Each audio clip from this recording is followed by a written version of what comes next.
नई राष्ट्रीय शिक्षा नीति आने के बाद स्कूली पाठ्यक्रम में बड़े बदलाव की तैयारी।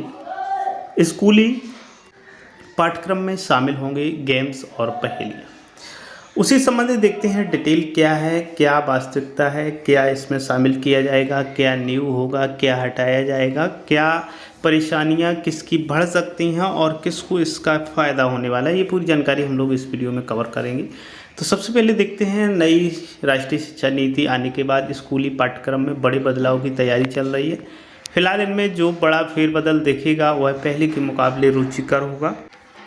इसमें गेम्स और पहेलियाँ भी होंगी, खासकर गणित और विज्ञान जैसी विषयों, जो गणित और विज्ञान विषय हैं जिनको कि अंतर्राष्ट्रीय लेवल पर बहुत ज़्यादा महत्ता दी जाती है, जैसे विषयों में इसे प्रमुखता से शामिल करने की तैयारी है।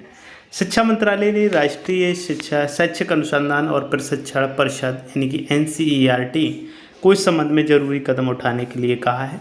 वैसे भी नए स्कूली पाठ्यक्रम को तैयार करने पर काम चल रहा है।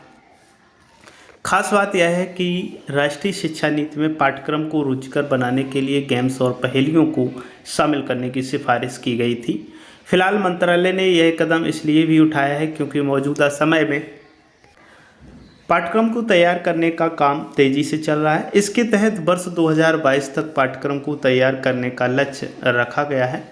ऐसे में इस दौरान इन पहलुओं पर ध्यान देना जरूरी होगा। इस बीच पाठ्यक्रम में गेम्स और पहेलियों को शामिल करने के पीछे जो मुख्य तर्क हैं उसमें छात्रों को आसानी से संबंधित विषयों से जुड़ी शिक्षा देना है।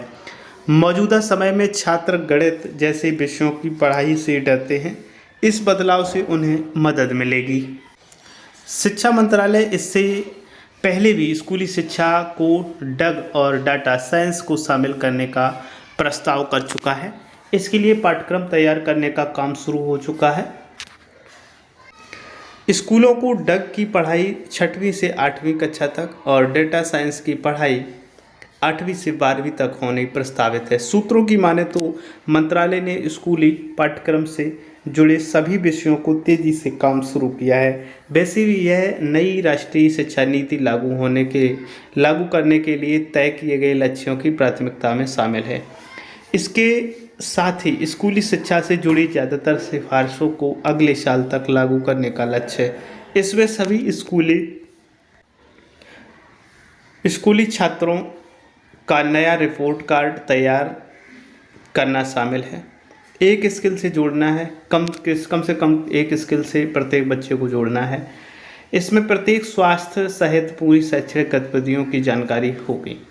तो काफ़ी कुछ इसमें बदलाव आने वाला है, यानी कि रोमांस के साथ बच्चे सीख पाएंगे। विशेष तौर से यदि हम कहें वो अपने टेस्ट के साथ ज़्यादा से ज़्यादा सीख पाएंगे। तो ये प्रक्रिया नई शिक्षा नीति में लागू करने का प्रस्ताव है और इस पर काम भी चल रहा है।